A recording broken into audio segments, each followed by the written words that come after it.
Rentham Cooperative Bank, established in 1901, 4 years before the forward pass was introduced to football, is a full-service Massachusetts chartered cooperative bank with no stockholders, helping us make this broadcast possible.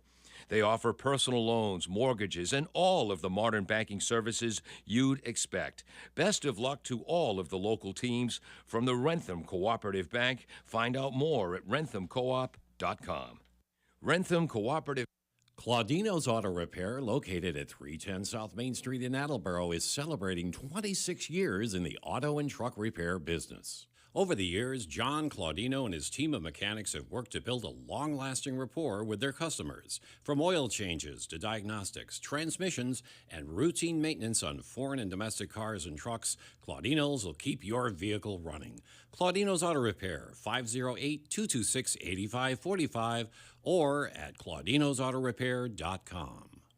Claudino's Auto Repair, located at 310 South Main Street in Attleboro, is celebrating 26 years in the auto and truck repair business. Over the years, John Claudino and his team of mechanics have worked to build a long-lasting rapport with their customers. From oil changes to diagnostics, transmissions, and routine maintenance on foreign and domestic cars and trucks, Claudino's will keep your vehicle running.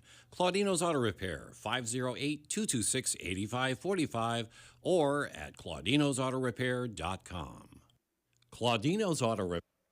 Does your back hurt after a long night's sleep? Has your mattress seen better days? Is your current bedroom furniture a mixture of different furniture sets? The Bedding Center, located on Pleasant Street and proud sponsor of this radio station and high school sports, offers a wide array of mattresses along with beds, bedroom furniture, and odd-sized mattresses and box springs. You can reach them online at bedding-center.com or by phone at 508-226-8090. Does your back hurt after a long night's sleep? Has your mattress seen better days? Is your current bedroom furniture a mixture of different furniture sets? The Bedding Center, located on Pleasant Street and proud sponsor of this radio station and high school sports, offers a wide array of mattresses along with beds, bedroom furniture, and odd-sized mattresses and box springs. You can reach them online at bedding-center.com or by phone at 508-226-8090. Does your back hurt after a long night's sleep? Has your mattress seen better days? Is your current bedroom furniture a mixture of different furniture sets? The Bedding Center, located on Pleasant Street and proud sponsor of this radio station and high school sports, offers a wide array of mattresses along with beds, bedroom furniture, and odd-sized mattresses and box springs. You can reach them online at bedding-center.com or by phone at 508-226-8090. Does your back hurt? Are you looking for meal options for you and your family? Consider Rico's Subs and Pizza on Route 1 in North Attleboro. Open since 1971 and a proud sponsor of high school sports in the Attleboro area. Rico's cooks up many flavors of pizzas, subs, and calzones, all in-store and using fresh ingredients. They're open Monday through Saturday from 11 a.m. to 10 p.m. and Sundays 12 noon to 10 p.m. You can also order ahead by calling 508-695-1296. Are you looking for meal options for you and your family? Consider Rico's Subs and Pizza on Route 1 in North Attleboro. Ryan & Sons Family Sports is a three-generation family business that first opened their doors way back in 1949. Ryan & Sons is a local source for sports equipment and high school and professional sports apparel. They sell a variety of local town apparel, school sports hats, and more. Ryan & Sons is located at 15 North Main Street, downtown Attleboro. You're invited to stop by and check out their wide variety of embroidered and screen-printed high school sports apparel. Ryan & Sons Family Sports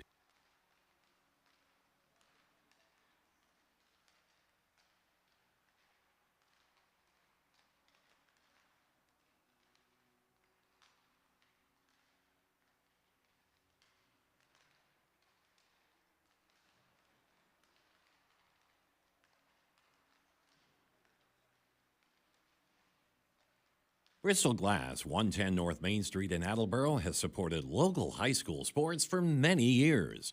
Bristol Glass has been chosen for glass replacement projects for home and business for over 60 years. From shower doors to auto glass and mirror replacement, Bristol Glass is ready to do the job. They accept most insurance plans and serve several communities around the Attleboro area. They're open weekdays from 8 a.m. to 4:30 p.m. You can contact them at 508-222-5810 and on the web at Bristol. Village Auto Sales, a family-run auto dealership, has been serving the Attleboro area for over 20 years. They have a large selection of cars and trucks for sale with an inventory that changes weekly. You can visit their website, villageautomA.com, to review a selection of featured vehicles or search for vehicles by make, body style, or price. Village Auto Sales, located at 1076 Pleasant Street on the Attleboro-Norton line. Village Auto Sales, a family-run auto dealership, has been serving the Attleboro area for over 20 years. They have a large selection of cars and trucks for sale with an inventory that changes weekly. You can visit their website, villageautomA.com, to review a selection of featured vehicles or search for vehicles by make, body style, or price. Village Auto Sales, located at 1076 Pleasant Street on the Attleboro-Norton line. Village Auto Sales, a Falls AC, 8 Stack Road in North Attleboro, supports high school sports in our community at every level. Opened in the early 80s, owner Angelo Cavallari is proud of their 40 years of service to the Attleboros. Falls AC is open 7 days a week from 10 a.m. to 1 a.m. They have lunch and dinner daily, banquet rooms for your meetings or get-togethers, and dart leagues. The entire staff at Falls AC wishes the high school athletes the best of luck in every game. Falls AC, 8 Stack Road, North Attleboro, 508-695-2688. Falls AC, 8 Stack Road in North Attleboro, supports high school sports in our community at every level. Opened in the early 80s, owner Angelo Cavallari is proud of their 40 years of service to the Attleboros. Falls AC is open 7 days a week from 10 a.m. to 1 a.m. They have lunch and dinner daily, banquet rooms for your meetings or get-togethers, and dart leagues. The entire staff at Falls AC wishes the high school athletes the best of luck in every game. Falls AC, 8 Stack Road, North Attleboro, 508-695-2688. Falls AC, 8 Stack Road in North Attleboro, supports high school sports in our community at every level. Opened in the early 80s, owner Angelo Cavallari is proud of their 40 years of service to the Attleboros. Falls AC is open 7 days a week from 10 a.m. to 1 a.m. They have lunch and dinner daily, banquet rooms for your meetings or get-togethers, and dart leagues. The entire staff at Falls AC wishes the high school athletes the best of luck in every game. Falls AC, 8 Stack Road, North Attleboro, 508-695-2688. Falls AC, 8 Stack Road in North Attleboro, supports high school sports in our community at every level. Opened in the early 80s, owner Angelo Cavallari is proud of their 40 years of service to the Attleboros. Falls AC is open 7 days a week from 10 a.m. to 1 a.m. They have lunch and dinner daily, banquet rooms for your meetings or get-togethers, and dart leagues. The entire staff at Falls AC wishes the high school athletes the best of luck in every game. Falls AC, 8 Stack Road, North Attleboro, 508-695-2688. Falls AC, 8 Stack...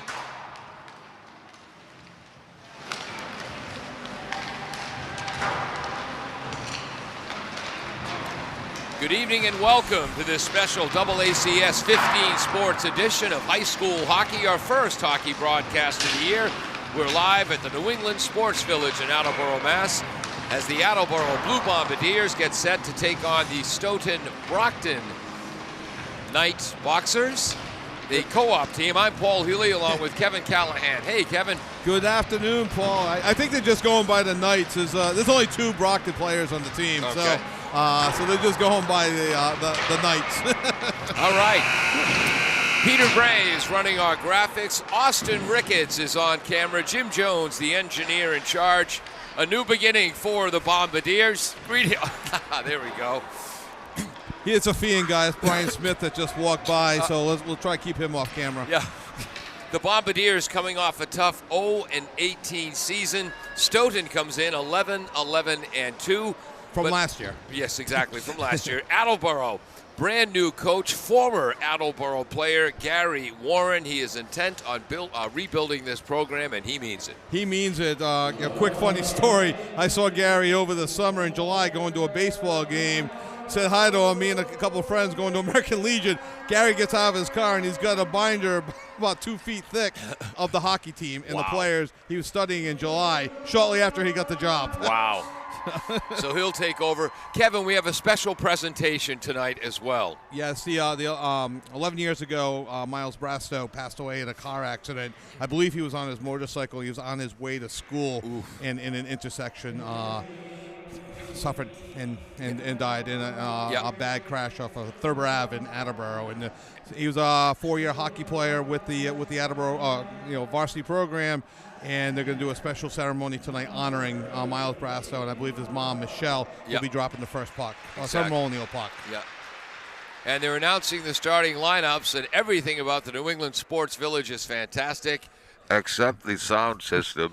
Yes, they have not. Very similar to the adults in the Charlie Brown cartoons. Wah, wah, wah, wah, wah, wah. Yep. And the little bit there was Nathan Conroy, the sophomore forward, who was skated out to the blue line and went back. So I don't know if Attleboro is announcing their players one at a time and then they're going back to the goal line, or if there was a miscommunication there with the set acoustics. Yeah, I think they announced the starting lineups for the Bombardiers now for Stoughton Black Knights. There's number 8, Ryan Summers. Yeah. So they're going to do the starting lineups, then the special presentation.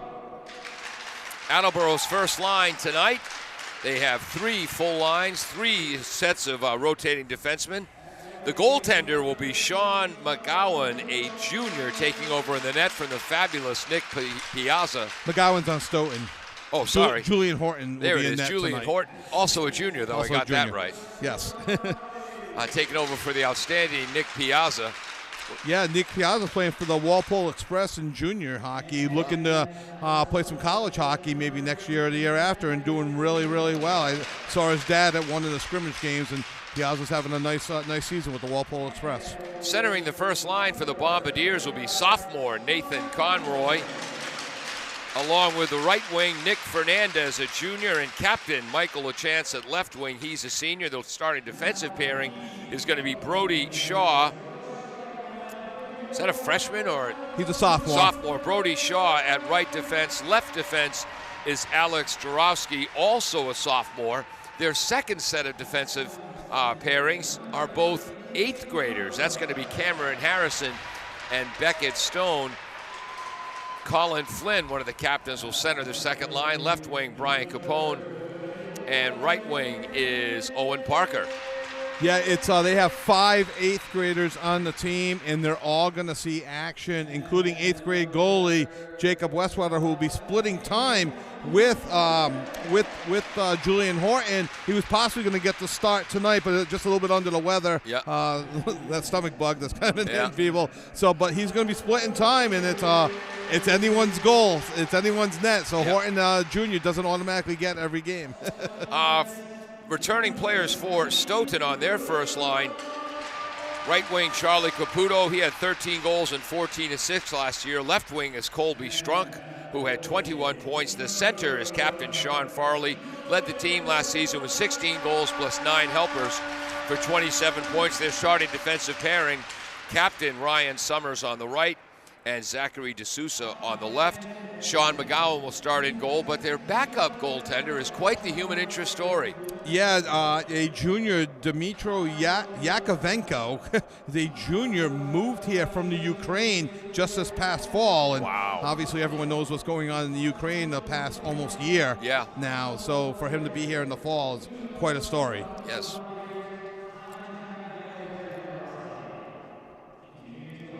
I think they're getting ready to do the presentation.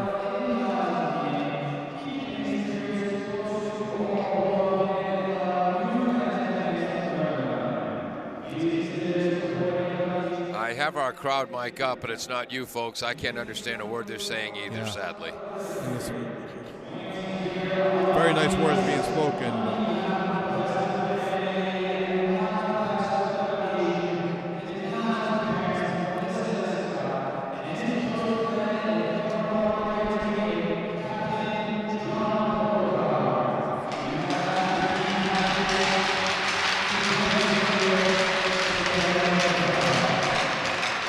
And the captains for each team will be taking center ice after they go over and they talk to Michelle Brasto. We're going to have a ceremonial drop of the puck for the Bombardiers. That's number 7, Owen Parker, and number 4, Sean Farley for the Stoughton Brockton co-op team. There's the drop of the puck. And unlike Phil Esposito in Moscow during the Summit Series in 1972, she's going to remain on her feet. She's going to remain on her feet. They put out the rug for her, Yes. which is a good thing. Yeah. So that's good. So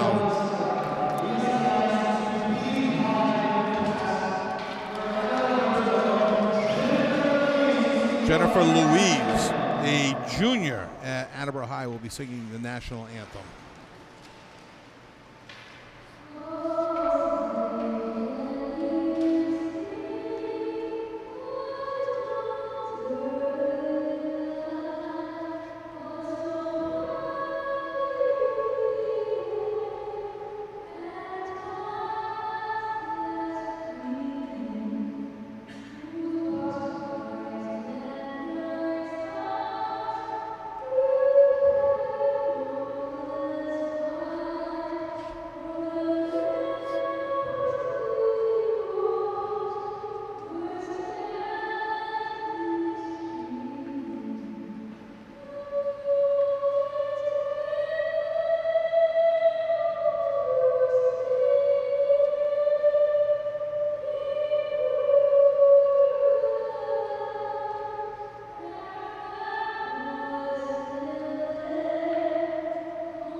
Ryan and Sons Family Sports is a 3-generation family business that first opened their doors way back in 1949. Ryan and Sons is a local source for sports equipment and high school and professional sports apparel. They sell a variety of local town apparel, school sports hats, and more. Ryan and Sons is located at 15 North Main Street, downtown Attleboro. You're invited to stop by and check out their wide variety of embroidered and screen-printed high school sports apparel. Welcome back to the New England Sports Village. Let me start that again. Welcome to AACS 15 Sports. We're live at the New England Sports Village getting ready for our first high school hockey broadcast of the season as the Attleboro Blue Bombardiers under new head coach Gary Warren take on the Stoughton Brockton Black Knights co-op hockey team. Longtime head coach Dan Mark in charge of Stoughton, coming off an outstanding 11-11-2 season last year. Yeah, Stoughton's most successful season last year to date. But if you're looking for from positives from an Attleboro point of view, Attleboro, who only scored 8 goals last year, only lost to Stoughton 4-0 last year, in a game that had way more season had way more downs than ups. I'm Paul Healy along with Kevin Callahan. Austin Ricketts is on camera with a big smile on his face. Peter Bray running our graphics. Jim Jones, the engineer in charge. The Bombardiers in white, Stoughton in black jerseys with orange stripes representing the Knights and maroon stripes on the uniform representing the Brockton Boxer players. I'm not sure if I like the black pants with the black socks, though. It looks like those old Cooper overalls that the Providence College Friars wore and the Philadelphia Flyers wore. Yeah, for a couple of years back there. Going back at his own end to retrieve the puck is Zachary D'Souza. Gets it across to his partner, Ryan Summers, one of the captain. There's our first collision. Sean, that was Beckett Stone on defense for the Bombardiers colliding with Colby Strunk. One of the 5 8th graders on the team, not afraid to throw the body. First shot on goal was by number 8, Ryan Summers. He had 5 goals, 7 assists last year from the back line. Bombardiers trying to get it out of their own end. Pinching was Summers to keep it in. Both teams will be looking to generate offense on two inexperienced, though junior, but inexperienced goaltenders. There's a steal as an aggressive forecheck by the Knights, keeping Attleboro pinned in their own zone. Trying to reverse it around the boards. That's Cameron Harrison, an 8th grade defenseman wearing number 9. Here come the Bombardiers down the left wing. Shot, save. First shot by Owen Parker, save by junior goaltender Sean McGowan. And Coach Warren wanted to see the Attleboro forwards start to generate more offense, not just rely on the defense. Yep. And Owen Parker did just that. Here we have a face-off for the Bombardiers. Number 3, Aiden Bissett, third-line center, takes the title. The right wing is his brother Austin. Actually, Andrew Bissett, not Aiden. Another 8th grader. So 2 8th graders on this. Oh, no. Actually, there's 5. Wow. I was going to mention on this line, Andrew or Drew is the 8th grader, Austin, the sophomore. I think there was a shot on net that Horton kind of drifted to the side. There was a whistle. I'm not sure for what, though, Paul. I don't know if maybe a hand pass, but it's deep in the zone. Yeah. Here comes the face-off. This will be Drew Bissett. The net was off its mooring. That's why the whistle blew. Garrett Sager in the face-off circle for the Knights. They win the draw. So give him the Patrice Bergeron Award. Bombardiers try to come up. Pass fails to connect. Tracking it down for the Bombardiers, Jack Morin. Morin or Moran? Moran. Thought so. Here come the Knights. Sager up the right side. Shot is wide of the net. Again, early on, aggressive forechecking by the Knights squad. And that generates another turnover. Here's Colby Strunk, had 21 points last year. His shot is saved by Horton. But they maintain possession. Nice pass behind the net. Strunk, backhand pass in front, deflected away, but the Knights track it down, getting to the loose pucks early. Stoughton enjoying the early zone possession time on Attleboro. Attleboro, look to start getting the puck out of the zone and start generating offense. And a kick. Yes, nice soccer work there by Moran. Oops, that's number 25. Michael LaChance, a senior captain, left wing on the first line. Now it's Attleboro's first line forechecking, trying to clear it from the zone. One of the Stoughton captains, Charlie Caputo, had 13 goals, 27 points last year. You may see a nervous Stoughton team in the sense that it's their first game of the year. Attleboro did have the benefit of playing on Monday in a 4-1 loss to Foxborough. Get those first game jitters out of the way. Well, they're not nervous in the forecheck, Kevin. No. Just maybe gripping the stick a little bit tighter. I don't know, maybe they're fine. They seem fine. But yes. But Mansfield in the girls' basketball game yesterday, the coach said that they were nervous and they looked fine. But battle in front, cleared away. Good work there by the Bombardiers. I believe that's Beckett Stone. They clear. And icing will be the call. Face-off comes back to the Attleboro end. No score, 11:13 to go, first period. Early shot advantage to Stoughton. They have 3-1. I have 4-1. We'll go with the official board for now until I get down there and correct them. No, 3-1. Attleboro was just Parker with just a 1 chance on the wrist shot and a nice save by the goalie McGowan earlier this period. Stoughton wins the faceoff. There's a shot on net by number 10, Owen DuPont, the junior forward.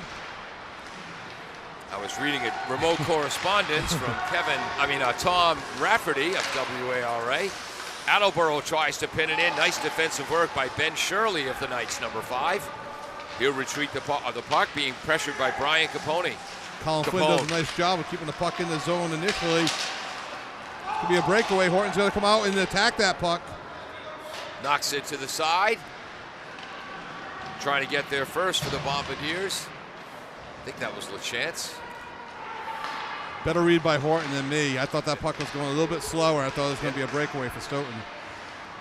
Again, Stoughton keeps the pressure on, turns, shot in front, doesn't get through, hits a teammate. Tracking behind his net, trying to reset for the Bombardiers. There's a turnover, breaking down the left wing. Jack McSweeney, a freshman. The Bombardiers clear the zone. They'll go for a line change. And another icing call. A fifth shot on net for Stoughton in the early going. Just 10 minutes and 5 seconds to go in the first period. No score. Horton looking solid in net. The junior netminder so far. Now, Gary Warren, the new coach for the Bombardiers, trying to turn this program around. When did he play for Attleboro? Late 70s? I think mid-80s. Early to mid-80s. Okay. I thought he was a teammate for 1 year with Brian McAuliffe, who I believe still holds the Attleboro record for most penalty minutes in a season. Oh. A couple other people I know probably challenged that, but we won't go into our recent past. Well, it was a different game in that era, folks. Again, Stoughton keeping the pressure on, trying to clear it for Attleboro is Drew Bissett. Attleboro will try to come down. Stoughton clears the zone. Bouncing Brody Shaw. puck. Yeah, bouncing puck. They're just going to keep it in the zone. Here's a nice cross-ice pass. Stoughton gets there first with number 24, Will Corvino. Bombardiers dumping in and again change up. There's a check as the Bombardiers' Austin Bissett collides with Ryan Summers, one of the Stoughton captains, and then Summers with a nice breakout pass. And they decide to go for the line change, tracking it down for Attleboro, Alex Jaruski. One thing you're going to see out of Attleboro this year, Paul, is 30 to 40-second shifts. We've seen a lot of 2-minute shifts in the past, and Coach Warren said, no, we're going to go hard for 30 to 40, and then you're getting off the ice. No more lollygagging through a 2-minute shift. So you know what happens when you lollygag. They call you a lollygagger. You're a lollygagger. The U.S. Olympic team in 1980 employed 30 to 40-second shifts when they beat the Russians. Just watched Miracle again last week. Did you? You think Herb Brooks was as good a coach as Gary Warren? We'll never know. We can't compare errors now. Tip in front, save by Julian Horton. Kept the 5-hole secured. I think he made one save or two there. One for sure. I'm not sure if he got a piece of another one. It's down the far end of the ice from where we are. But either way, it's a 6-shot on net for Stoughton. Just one for Attleboro. 8:28 to go in the first period. This game being played in the A.J. Keita rink. We all are familiar with his story from Bishop Vian. His recovery continues to go well. Kept in at the right point by Ben Sherry. Horton does a good job with 2 saves there. One on the short side and directed it to his left, and that one was a pad save there. So 2 good saves by junior netminder Horton. Very good positional goaltending so far. If I recall, in one of the other Stoughton sports, I think Sherry's sister is a goaltender. Huh. We're relying on my memory there, though, Kevin. Not reliable. Ooh, crossing pass in front. That was a dangerous play. Well, you impressed the Westwater family earlier. Yes. Backup goaltender is Jacob Westwater. His big sister Amelia was a star in the field hockey team. She's playing in the back line at Bridgewater State right now. And his sister Victoria, or Tori, is going to be one of the captains of the field hockey team next fall. And not to be remiss, the older daughter Celia is getting home from Italy. She's in her 3rd year of college. Wow. She studied abroad. Again, the Bombardiers going behind the net. That's Lucas Devonis. He's tied up. Drew Bissett trying to bail him out. Pass in front. That went in. Crease, goal! I was just about to say, Coach Warren's not going to be happy with the positional play of Stoughton. And sure enough, right there was a goal. I'm not quite sure. The first one to shake hands is number 19, Brendan Tuig, who's centering the second line. So I'm going to go with Tuig with the goal. And between periods, we'll check for any assists. And it's 1-0 Stoughton. The 7:24 mark of the first period. I forgot to check. 15-minute periods, right? Yeah. Okay. If it was 17 minutes, we'd have to change it. Yeah, a bank shot. There's a shot on net by Attleboro from number 19, Brody Shaw. Just a second shot on net for Attleboro to 9 for Stoughton. And an offensive faceoff. They just announced the goal scorer. Wah, wah, wah, wah, wah, wah, wah. Attleboro wins the faceoff. Stoughton cannot clear the zone, keeping it in for the Bombardiers. Nate Conroy There's a steal for Stoughton by Sager. Collected near center ice and dumped back in by Brody Shaw. Captain Summers tries to clear it, kept in at the left point. Nice play, number 10 for the Bombardiers. Jaruski or Jarowski? Jarowski. Jarowski. That could be our first penalty. No, Nope. he was not tripped. Okay. Ooh. Offside. Referee determined he did not clear the zone. Yeah. And that was Brian number Capone, another 8th grader getting regular ice time today. And that was close, Paul. I thought he might have been able to clear the zone, but referee a little bit better vantage point than us. And we'll give him the benefit of the doubt here in the early part of the season. Farley against Flynn for Attleboro with a face-off circle. Stoughton wins and immediately breaks out. Nice defensive check by the Bombardiers. Cameron Harrison, just an 8th grader. That's his second hit of the game. Soft snapshot by number 6, Connor Corbett. Not listed in our starting lineup, but he's on the ice for Stoughton. We're not listed in our 3 lines. They Coach Dan Mark did say that they would be rotating in other players, but no specific line combination. That'll keep them on their toes. Yes. Hops over a Stoughton stick, but behind the net, trying to center from the left circle. Kept in at the point by Corbett. Nice defensive work for the Bombardiers. Who's that? That's number 7. Yeah, nice block shot there by Owen Parker. Yep. Good commitment to positional play for Attleboro. They know their spots. There's good hustle out there. Now they're just going to generate some offense. Kept in by the Black Knights, Zach D'Souza, but here come the Bombardiers. Driving down on the left is Beckett Stone, the defenseman. He's a big kid for an 8th grader, Paul. Yeah. Drew Bissett up top. The center took over the defensive spot, covering for Stone. It's a hit by Jack Moran at the blue line, the sophomore, one of the returning players from last year. He got regular ice time last year. Stopped the breakout by Stoughton. Bank shot off the pass, knocking it in for the Bombardiers. And they'll wave off the icing. Interesting. I thought that might have gone for icing. Drew Bissett absorbs the big hit by Ben Sheary. Is there going to be a penalty on that hit? Let's see what it's going. I think it's going to be an Attleboro penalty, Paul. And it's going to be a cross-check against number 2, Austin Bissett. First penalty of the game. 5:24 to go in the period. 9:36 mark. Cross-check.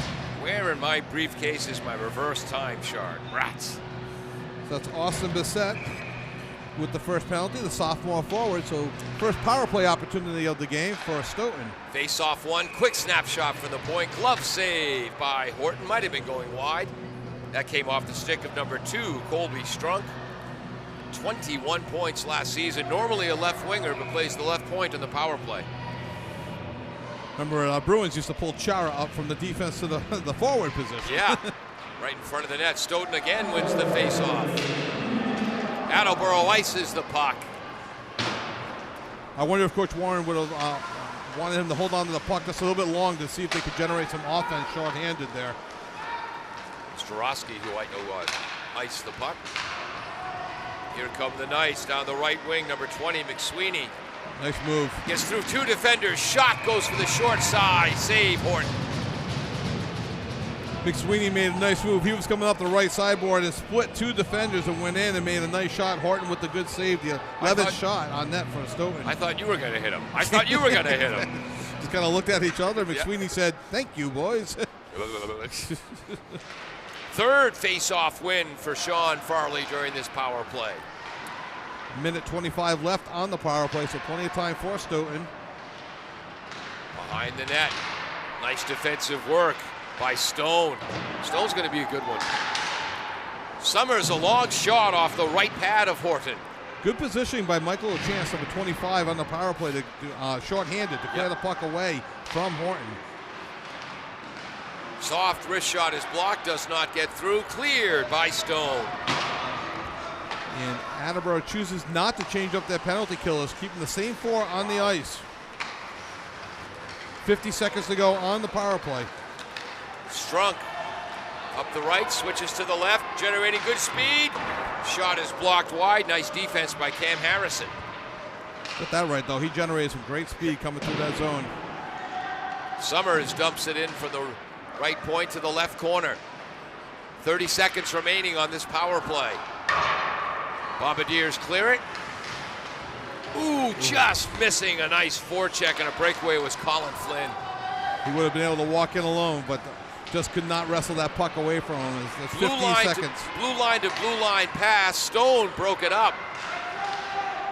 Wrist shot from near the left point. Oh, and they got it in. He made the initial save, Paul. Yep. With just 6 seconds left on the power play. Wow. 3:30 to go in the period. That goal scored by number 4. And again, both goals close-in bank shot types. The goal goes to captain Sean Farley. Led the team last year with 16 goals. Scores their second goal of the year this time. And the clock still reads with 6 seconds on the power play, but they are not. It's 5-on-5 now, and a big power play goal scored by Stoughton. The clock is not running. Somebody needs to start the clock. Yeah. They're having a nice conversation They're having over a great there. Conversation. They have not started the clock. There's well less than 3:30 to Wow. go in the period. Start the clock! There we There we go. The voice you heard was Paul Haley telling him to start the clock. So there'll be an extra 5 to 6 seconds to this period. As Attleboro trails, maybe 15 seconds. Yeah. Here's a high shot by number 18, Noah Silva, the senior.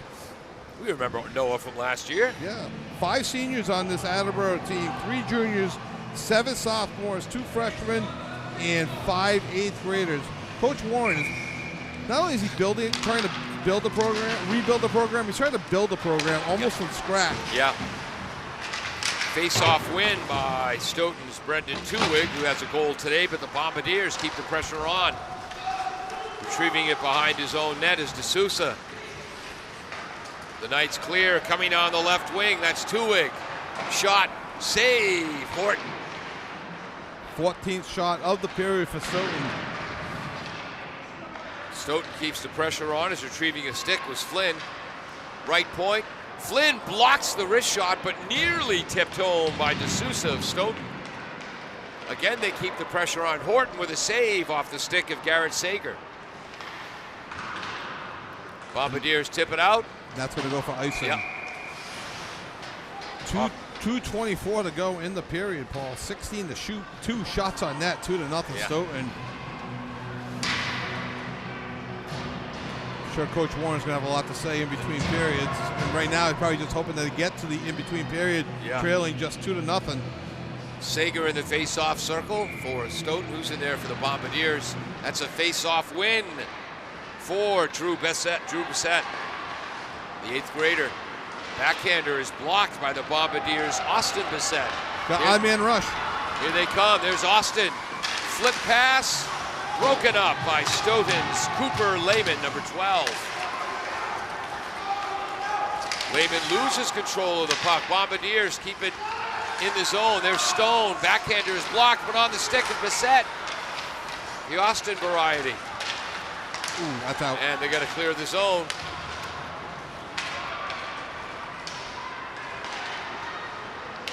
Nice back check by Cam Harrison, the defender. That's one of those, how'd the puck get all the way to the other end of the ice?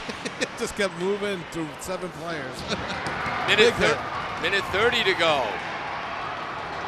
Good physical play by the Bombardiers. Summers knocks it into the zone for the Knights. Going back to retrieve it is Beckett Stone. Attleboro just played their best shift of the game. They had some jump in their step for the last minute or so. They're going to take that and run with it and let that generate into the next period. As they Nate finish up Conroy this in the period. first line. They're out. Absorbing a hit and moving. That hit was by Strunk. Coming across the line, Conroy. Conroy broken up by Farley. That's why he's got a captain Breakaway. seat. Here comes Strunk. Shoots, save, right pad by Julian Horton. That's the type of save that can motivate a team too. That's a huge save late in the period, under a minute. Could have made it 3-0. Horton keeps it in it, just down 2-0. Bombardiers trying to come up the right side. That was LaChance. LaChance tries to bounce it in, take it down. That was close to a trip by Strunk. Attleboro looked more aggressive to you in these last 2 minutes, Yes. Paul, than they did the first 13 minutes. And there's the good forechecking. Nice play by Colin Flynn.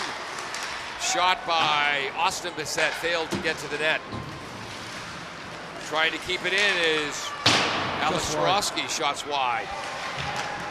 Kept in by Fernandez. There's a breakout for the Knights. Play made by Colby Strunk. Coming down the right side is Caputo. Caputo had 27 points last year. That will end the first period. Stoughton with 2 goals. First score by number 19. Where is it there? Brendan Tuig on a bank shot from the right side of the net. Second goal, a power play on a bank shot from the left side of the net by Sean Farley. Yeah, very late in the power play. I think there was only 6 seconds left in the power play on that. But a couple nice saves late by Horton in the first period. Attleboro picked up their game a little bit in the last minute and a half to 2 minutes. They're going to have to take that momentum into the second period. We'll be right back after this on AACS 15 Sports. Ryan and Sons Family Sports is a 3-generation family business that first opened their doors way back in 1949. Ryan and Sons is a local source for sports equipment and high school and professional sports apparel. They sell a variety of local town apparel, school sports hats, and more. Ryan and Sons is located at 15 North Main Street, downtown Attleboro. You're invited to stop by and check out their wide variety of embroidered and screen-printed high school sports apparel.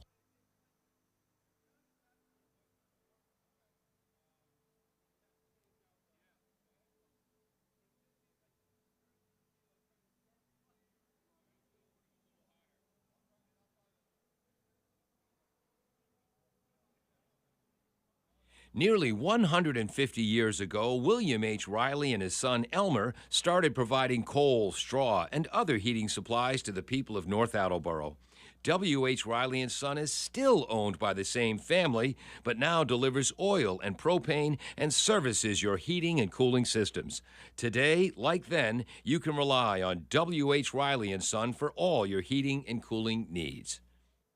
Falls AC, 8 Stack Road in North Attleboro, supports high school sports in our community at every level. Opened in the early 80s, owner Angelo Cavallari is proud of their 40 years of service to the Attleboros. Falls AC is open 7 days a week from 10 a.m. to 1 a.m. They have lunch and dinner daily, banquet rooms for your meetings or get-togethers, and dart leagues. The entire staff at Falls AC wishes the high school athletes the best of luck in every game. Falls AC, 8 Stack Road, North Attleboro, 508-695-2688. Bristol Glass, 110 North Main Street in Attleboro, has supported local high school sports for many years. Bristol Glass has been chosen for glass replacement projects for home and business for over 60 years.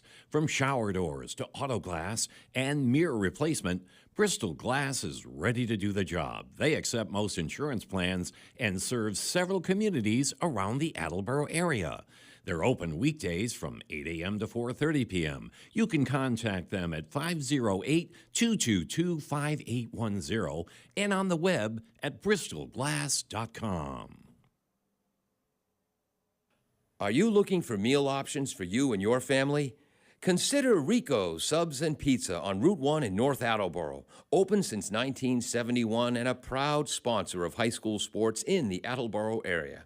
Rico's cooks up many flavors of pizzas, subs, and calzones, all in-store and using fresh ingredients. They're open Monday through Saturday from 11 a.m. to 10 p.m. and Sundays 12 noon to 10 p.m.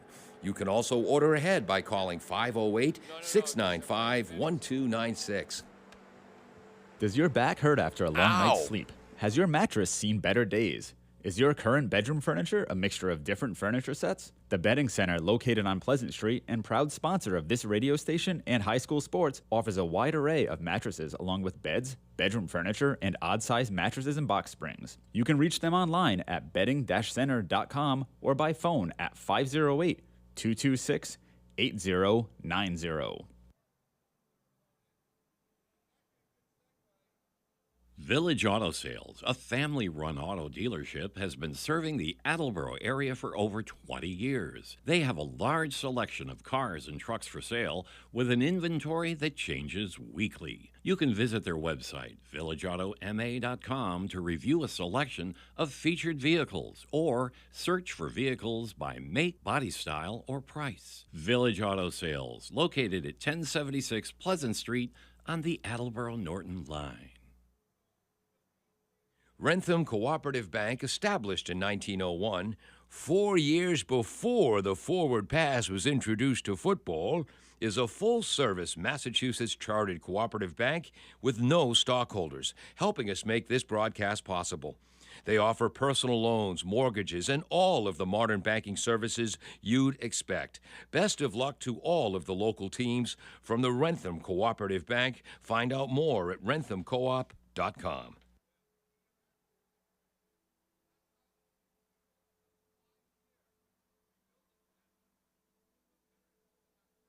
Ryan and Sons Family Sports is a three-generation family business that first opened their doors way back in 1949. Ryan and Sons is a local source for sports equipment and high school and professional sports apparel. They sell a variety of local town apparel, school sports hats, and more. Ryan and Sons is located at 15 North Main Street, downtown Attleboro. You're invited to stop by and check out their wide variety of embroidered and screen-printed high school sports apparel.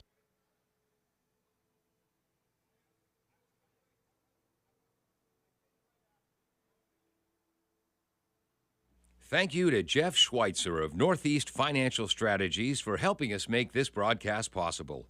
Located in Rentham since 2010, committed to the local community, Jeff provides financial strategies that fit your needs. You can contact Jeff and talk about sports or finance at 800-560-4637 or nfsnet.com. Good luck to all of the athletes competing from Jeff Schweitzer and Northeast Financial Strategies.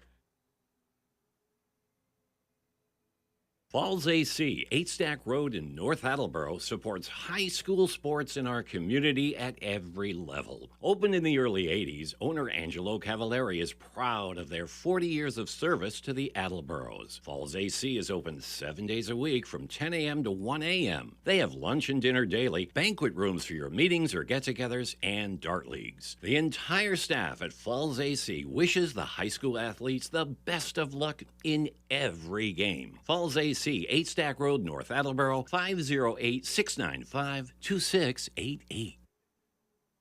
Village Auto Sales, a family-run auto dealership, has been serving the Attleboro area for over 20 years. They have a large selection of cars and trucks for sale with an inventory that changes weekly. You can visit their website, villageautomA.com, to review a selection of featured vehicles or search for vehicles by make, body style, or price. Village Auto Sales, located at 1076 Pleasant Street on the Attleboro-Norton line. Welcome back to AACS 15 Sports. We're between the first and second period here. I guess they call that the first intermission. Yes. I'm deep, I'm perceptive, I see things. There we go. I think it sounds better now, Kevin. Yeah, I agree. 2-0 Stoughton with the lead after one period of play. And Kevin, the Knights dominated that period. Attleboro skated better in the latter parts of that first period. Latter stages, yeah, for sure. We were just talking a little bit off air. I felt that Stoughton, dominated, out aggressiveness. 13 out of the 15 minutes, for sure. And talking to Coach Warren before the game, and one of the keys for his team, they need to outwork their other opponents. They're not going to be flashy. Yeah. They're not, they don't have the skill set. I mean, they're only returning 8 total goals from last year. So they need to outwork their opponents, and they want to do that with the short shifts. And at the beginning, they weren't outclassed. Yeah. That's important to know. Right. But they were outworked by Stoughton. Horton held them in. The goalie, Julian Horton, held them in, facing 17 shots, only letting 2 in. He stopped a huge breakaway late. Yep. But after that seemed to inspire Attleboro a little bit, where they stepped up the game and matched Stoughton's intensity late in the first period. They have to take that into the second period if they want any chance of getting back into this game or winning this game. Quick line changes for the Bombardiers in that first period, with the exception of the power play. Of the power play, he kept Or the shorthanded he situation. kept the four players on in the penalty kill. Kept them on for I think almost a full 2 minutes. Maybe that cost them at the end because it was about a minute. It was a minute 54 left in the power play when they scored. I did not see if they got any of those players off. They had one chance earlier, and he kept them on. Yep. Now, granted, a couple of the players out there were the captains, Right, so. as well. So you've got some experience out there too. But I'm not sure if they had a chance to get off or not, or if Coach Warren just wanted to keep them on. We're at the New England Sports Village here in Attleboro, Mass. The first hockey coverage of the season under brand new head coach Gary Warren. And you were saying earlier, Gary's reached out to the kids playing in the middle schools. Yes. He's reached out to the players over the summer with workout programs, weightlifting, conditioning programs. Yeah, very, very much involved with with what the players did over the summer. Very spirited practices is what he said. He's a spirited guy. Yeah. He's very much committed, to the program. He's got his son, Ryan Warren, who played at North Attleboro as a goalie for 4 years. Oh, he was outstanding. Outstanding goalie. So he's here working with the goalies, Julian Horton and 8th grader Jacob Westwater. So there is a lot of hope for this Attleboro team, but patience is going to be the key. With keep mentioning the 8th graders, but patience will be the key as they're trying to rebuild this program, starting from scratch almost. Yeah. All right, we're going to take another break. We're about a minute and a half away from second period action at the New England Sports Village. 2-0 Stoughton Brockton Co-op over the Attleboro Blue Bombardiers. Nearly 150 years ago, William H. Riley and his son Elmer started providing coal, straw, and other heating supplies to the people of North Attleboro. W.H. Riley and Son is still owned by the same family, but now delivers oil and propane and services your heating and cooling systems. Today, like then, you can rely on W.H. Riley and Son for all your heating and cooling needs.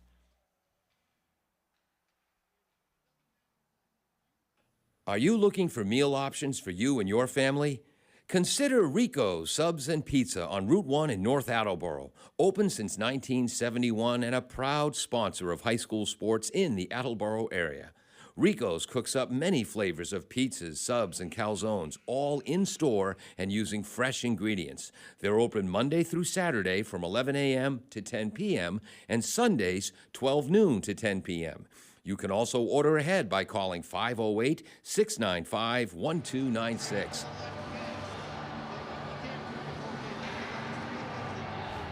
Welcome back to AACS 15 Sports. Paul Healy along with Kevin Callahan, Austin Ricketts on camera, Peter Bray running our graphics. Dave Angel will be editing this broadcast for Channel 15 later on, and Jim Jones, our engineer in charge. We get ready for period number 2. And it's interesting, Attleboro, the home team, but in the home bench, they're going to their bench is on the defensive side for 2 out of the 3 periods. Oh, right. Yeah. Long change. So, yeah, it's interesting on that. So, but they're sitting where the generals sit, and they're trying to get some confidence from the Northeast Generals. Face-off win by Colin Flynn, but the Knights get it back. Trying to move into the zone, knocked away by number 8, Ryan Summers, and we've learned why Ryan is a captain. He's played well tonight. Yeah, Stoughton skated very well in the first period, really took it to Attleboro, putting up 17 shots in the first period. Jarowski and Flynn combined for some good defense, but the Knights keep it in. Summers from the point. Nice stick work by Colin Flynn to deflect that shot wide of the net. And there's Flynn again. So Colin, one of the captains, is coming out in the second period, meaning business. Dumps the puck in. They go for a line change. Coach Warren was very high on Flynn and LeChant, saying that he needs them. He's probably their best skaters, and to generate the offense, we'll start with them. Steal score! Unassisted goal number 2. Colby Strunk, 21 points last year, his first this year. That was a hustle play by Colby Strunk. Yeah, a bad turnover in the zone, and that's going to happen with a young rebuilding team. There's a turnover, and I'm sorry, who got the goal? Number two. And Strunk got the, took advantage of it. We know he had 21 points last year. Yeah. I'm not exactly sure the goals, assist, breakdown, but he's a good player. Took advantage of it and increased Stoughton's lead to 3-0 on their first shot of the second period. You know, with basketball players and quarterbacks, they talk about a quick release. That was almost a steal and a shot in the same motion. Almost like in basketball, we were talking yesterday, the catch and shoot right Yes. away. Mansfield was doing it better than Attleboro. Yeah. That was a catch and shoot. Yep. Turn it, boom, puck on the stick and shot. Blast from the point, wide of the net. Horton lets it go by. That came off the stick of number 5, Sherry. For the Bombardiers, cleared out of the zone by Fernandez. Sherry dumps it right back in. Beckett Stone, the 8th grader, collects the puck. I'm impressed with what I've seen out of Stone. He could be a future leader of this team already. You can see that as an 8th grader. He's got size. He's got some poise out there. Trying to clear it up the right boards. Harrison. Back to 4 on Harrison. 1, 4 on 2. The defender leads the rush. Shoots. Saved by Sean McGowan. McGowan hasn't been tested off, and that's probably the hardest shot today for Attleboro. Retrieving the puck in his own zone. Owen Parker on the right wing. Dumps it out. Retrieving it for the Knights. Will Corvino. Attleboro with an extra step going for them right now. A little extra giddy up, if you will. Yeah, Austin Bissett loses it behind the net. Keeping it at the right point was Harrison. Shot goes wide. Stone keeps it in on the left point. Drop pass back to Stone, who's below the goal line. Centers, cleared away. I think McGowan made the save, Paul. Yeah. Tuig was trying to clear that away in front. Attleboro got the shot off. Drew Bissett chasing it down behind his net. And this is what Coach Warren was talking about, matching the intensity, not being outworked. Ooh, beautiful pass out front. Tried to connect with his brother Austin, just missed. Kept in at the right point. I believe that's 19. Brody Shaw loses control. Stone bails out the Bombardiers. 11:55 to go, second period, 3-0 Knights. And there's another steal. Shot is high over the net. I believe that was Garrett Sager. Miscommunication by the Bombardiers, and Sager, following his own shot, gets possession back. Almost a potential 2-on-1 for Attleboro, but missed out on that. Moran with a nice hit. Pass in front was blocked by the goaltender Horton. Good positional play there by Horton. Behind his own goal line is Flynn. Can't clear the zone due to the forecheck of Sager. Stone rims it around the boards. That's outside. That's offside. Yep. Huge hit by number 19, Brody Shaw, behind to the right side of the goaltender Horton. Good clean hit. And it's still in the early stages here of the second period. Stoughton leads 3-0, but Attleboro starting to match the intensity of Stoughton. Yep. First 3 minutes 45 seconds, they've definitely played more physical hockey. A couple of turnovers that'll age your coach quickly, but the intensity is there. Good work by number 19 for the Bombardiers, Shaw. Horton protects the left side of the net with his left pad. Colin Flynn took that puck off his left arm. Attleboro definitely more physical. That was a hit by Shaw. Kept in at the point. Wrist shot is blocked by the Bombardiers' Capone. Coming down the left wing is Flynn. Flynn's got the chance with him. Shoot, save by Sean McGowan. And that's going to be, and there was Michael LaChance with him right there. And those are the two that Coach Warren was talking about. They're going to have to generate the offense this year. And that was a nice play and a nice save by McGowan. I think Flynn was counting on McGowan to expect a pass to LaChance, move more to his left and leave more of the net open. McGowan stayed center, made the save. Stayed center, and nice play. But again, good to see Attleboro generating some offense. They already have their third shot of the period to just 2 in the whole first period. First line is out. Nathan Conroy wins the draw. Stone tries to keep it in. Not a hand pass. Right. Because it didn't go to a teammate. Exactly. Another potential turnover. Skating back quickly and bailing out the Bombardiers was Harrison. Oh, there's an Attleboro player down behind the wow. Stoughton net. I missed that ball completely. I was trying to figure out what the whistle. They were waiting for Attleboro to get control of the puck. and I did not see what happened. Trainer is coming out. Attleboro player is moving. That's good news. We will not speculate. We'll take a break and be back on the other side with 10:22 to go in the second period. Stoughton, Brockton, 3. Attleboro, nothing. Bristol Glass, 110 North Main Street in Attleboro, has supported local high school sports for many years.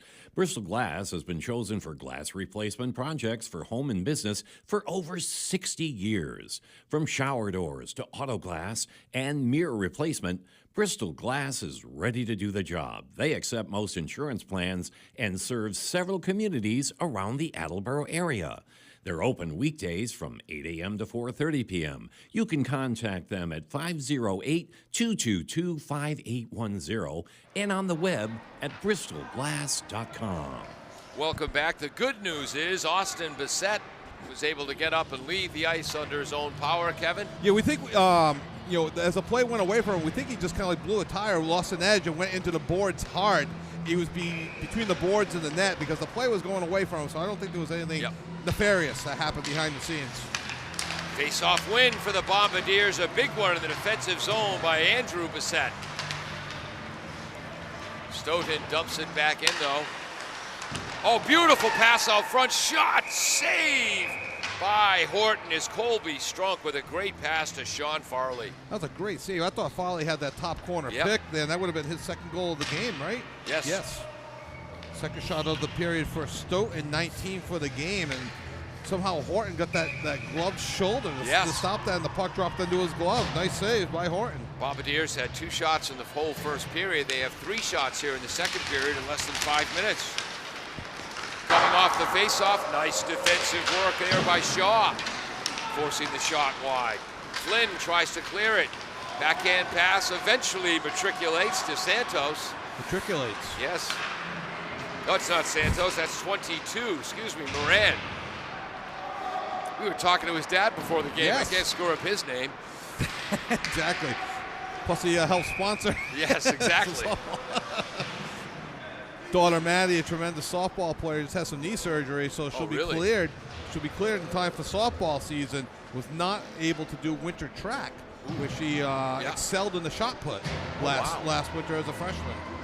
Attleboro with a face-off to the right of the Knight goaltender Sean McGowan. Won by the Knights, and a quick breakout. That's fast transition. Down the left wing, shot, save. Shot was by D'Souza. Defensive work was by Shaw. D'Souza didn't get a lot on that. Nice play by Horton, though. He popped the puck up and then directed it with the second hit to his left. Centering play by Stoughton's. That's number 10 for Stoughton, Owen DuPont. Second line right wing. Stoughton drops it in, clears the zone. Whoops. And there's another turnover by the Bombardiers. Sager fires it in as he slides along the ice. Much better job by, whoops, again Stoughton keeps it in. McSweeney with a crossing pass. Goal! McSweeney with the pass. The goal by Lehman. Just barely trickled over the line. He made the initial stop. He went back for it, and it just went over. So Lehman, the sophomore, third line right winger with the goal. 8:44 to go in the second, and that was 6:16. McSweeney pinching and keeping that puck in. Again, there's aggressive forecheck from the Knights. We've seen it from the opening bell tonight. Attleboro's had trouble clearing the zone this period. They've matched the intensity. Now the skill set of just clearing the zone when they needed to has hurt them this period especially. Stone tries to clear it, but he can't. That shot was blocked by the Bombardiers' Nathan Conroy. Coming down on the right side, trying to get it on the net was Owen Parker.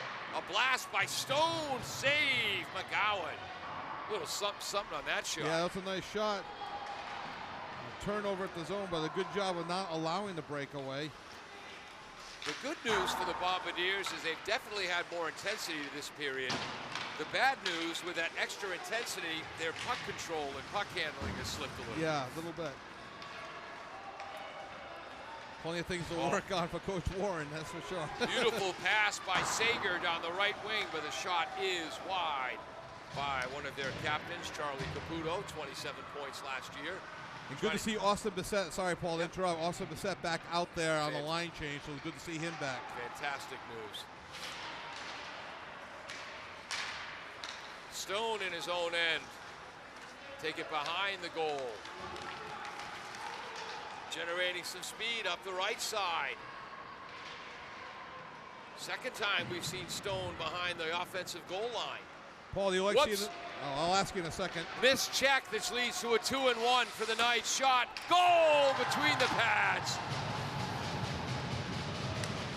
Another turnover, which has led to the last 2 goals. And that's number 2. Colby Strunk, his second goal of the night. And now they won't stop the clock, Paul. Wow. It's not running clock at 5-0. No. And now they stopped it. So I guess officially it's going to be 6:37 is the goal. Colby Strunk's second goal. Hey, it's their first game of the year too, Kevin. So those goals, is that right? Those goals were 21 seconds apart? I just switched the time from 6:16 to 5:16. Oh, okay. Oh, okay. Because or something happened with the clock. Because that was the goals at 6:37. I don't think that was 16 seconds apart. Do you? No. It felt like a minute 16, right? All right. So we're gonna switch the times of that. Switch the time on the 4th goal. 5-0 Stoughton. Bombardiers trying to generate pressure. There's Flynn. And there's a goal by Attleboro.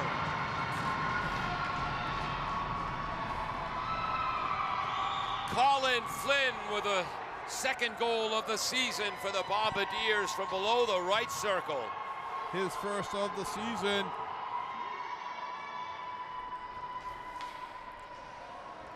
Making it a 5-1 game. And a huge goal. Good to see them keep fighting after being down 5-0. Good to see Coach Warren not putting any quit into this Attleboro team. Flynn right back to the face-off circle, wins the face-off. Left wing LaChance gains control. Back to the defenseman, number 19, Shaw. They dump it in, no icing as the puck was tipped. Flynn now forechecking aggressively behind the net. And there was an assist on that goal, but if I think of it, in between second and third period, I'll try to run down there and grab it. Instead of talking to the parents the way you did last intermission break? I like to talk. There's no one to talk to when you're running by there, you know. Approaching 7.5 minutes to go in the period. That was a long shot there by number 8, Conroy, saved by McCowan. Bombardiers keeping it in. 6th shot of the period for Attleboro, so they have increased their intensity. Just 2 shots in the first period. Knights clear the zone. Attleboro keeping it in. And they're streaking onto the ice, number 20, Logan. The senior defenseman, correct? Yep. A breakout for Strunk. Oh, a nice, beautiful pass. Shot is wide. That pass was number 21, Sager's shot was by Summers, Gavin Summers. Puck loose right in front of Horton. Nobody got a handle on it. Luckily, Attleboro got it and cleared it away. That was one of Gavin Summers' first shifts of the night for the freshman, and boy, just wide. Nice pass from Jaruski to Stone. And we're gonna have a penalty. Attleboro for a trip. A trip. I think that's against Stone then, right? Yes, and again, he's one of the defenders on their shorthanded unit.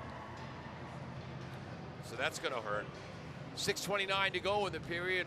A 2-minute power play for Stoughton. 8:31 mark tripping. I gotta say though, Paul, watching a number 4 rush the ice as a defenseman. That's kind of nice to see, right there. Exactly. Good. Tough number to wear in New England, but Stones look really good on the ice as an 8th grader.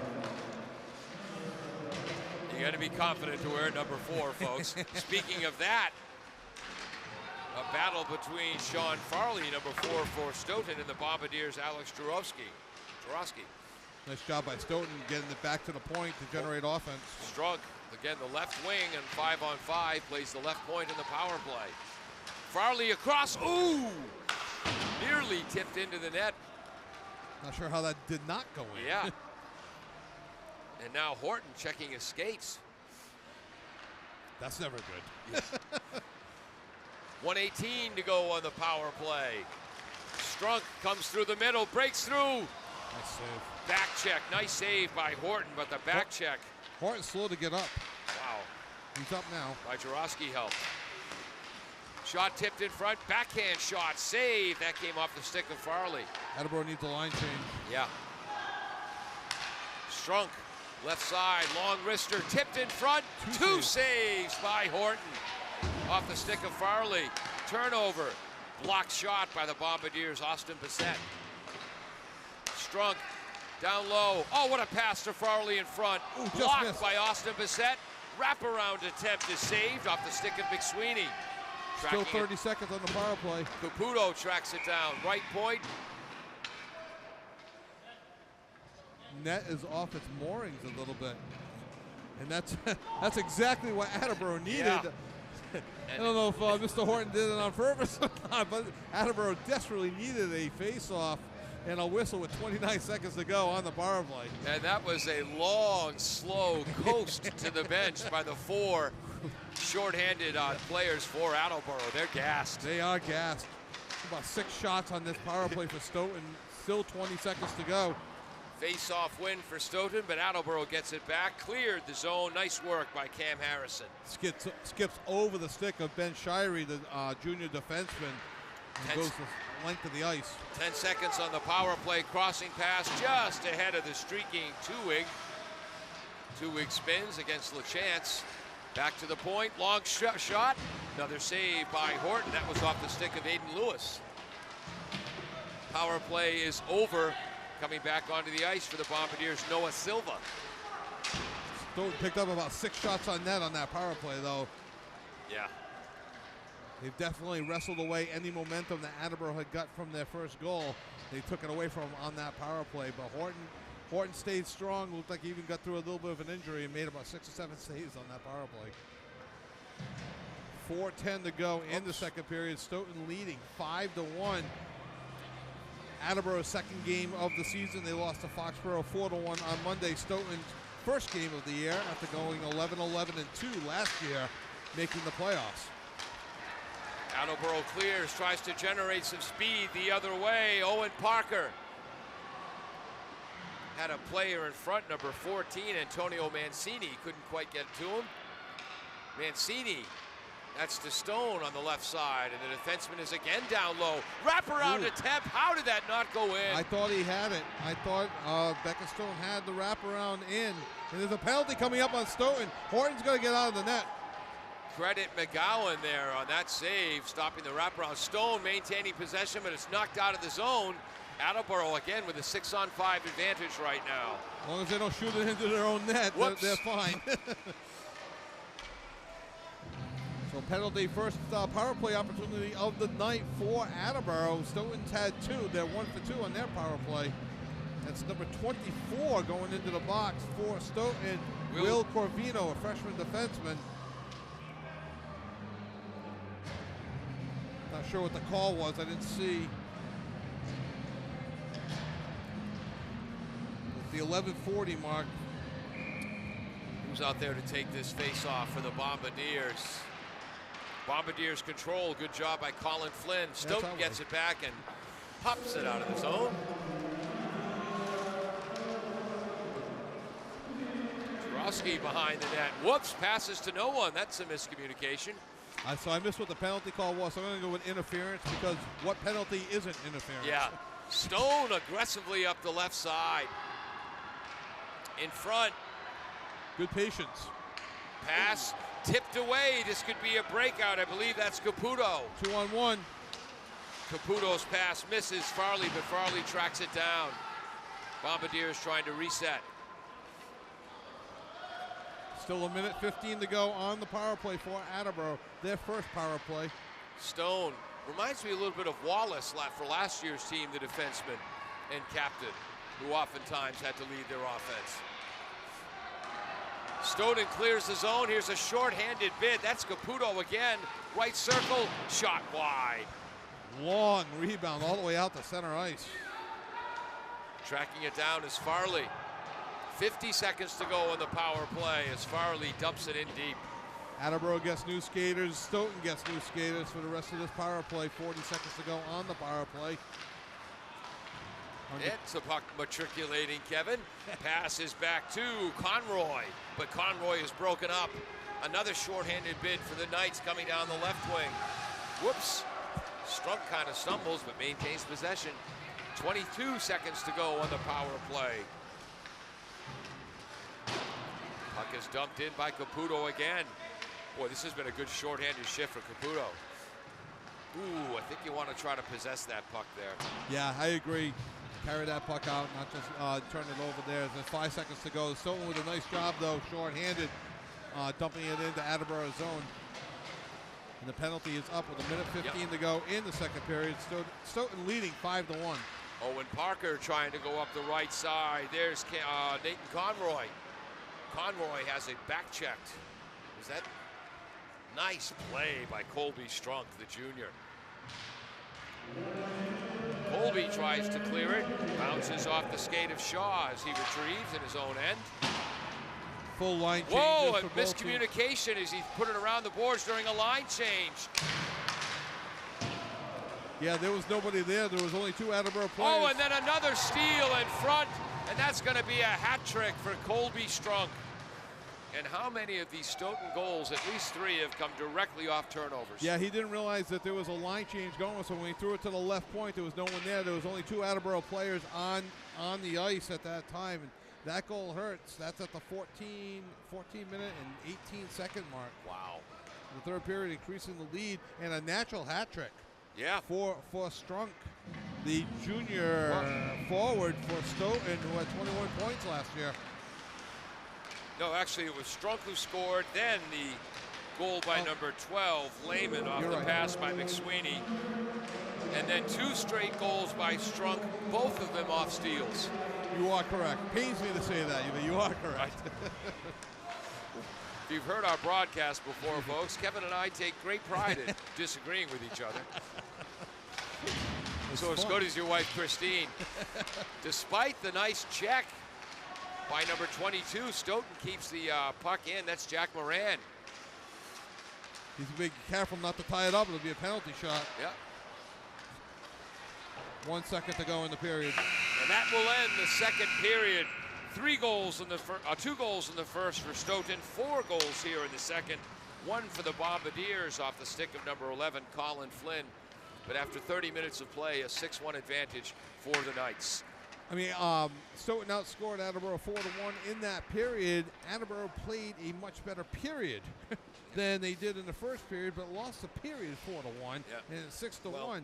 And again, it's when you're trying to rebuild a program or build the program up, you've got to look at the positives and not get too down, or it'll be too long of a season. They've already got a goal against Foxborough, a goal tonight. It took them about a little over halfway through the season last year before they got their first goal. Yeah. So it's the baby steps, and Coach Warren has done a nice job with the schedule this year, especially the non-league games, that they'll have opportunities to score and win some games this year. Want to try to stay positive because the intensity was much better, the hitting was much better, they skated with more determination, but with that little extra speed, they had a problem with puck control. They were kind of like getting ahead of themselves, and they left the puck behind. There was some real good communication at times, but then other times didn't realize the line change leading to the 6th goal. Exactly. We'll be right back after this on AACS 15 Sports.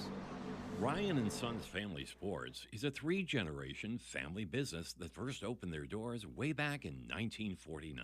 Ryan and Sons is a local source for sports equipment and high school and professional sports apparel. They sell a variety of local town apparel, school sports hats, and more. Ryan and Sons is located at 15 North Main Street, downtown Attleboro. You're invited to stop by and check out their wide variety of embroidered and screen-printed high school sports apparel.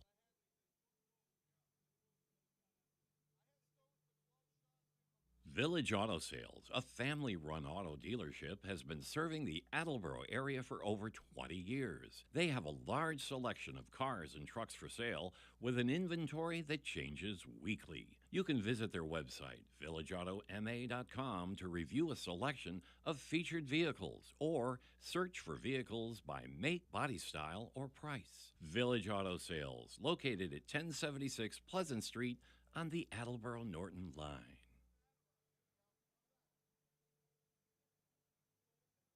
The Eaglebrook Saloon in Norfolk brings the look of the Wild West, a full menu, and a family-friendly setting convenient to Gillette Stadium, Patriot Place, and the Rentham outlets, but a bit more rustic. An experience not often found in this neck of the woods, partner. Gift cards, T-shirts, and souvenirs always available. Good luck from Chuck and Ellen and everyone at Eaglebrook Saloon. All hail the spirit of Russ Francis. EaglebrookSaloon.com.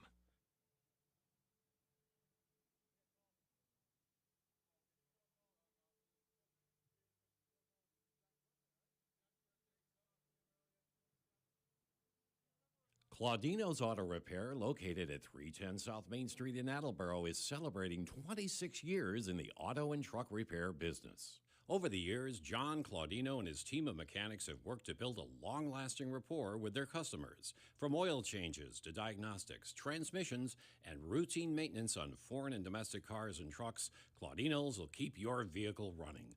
Claudino's Auto Repair, 508-226-8545, or at claudinosautorepair.com.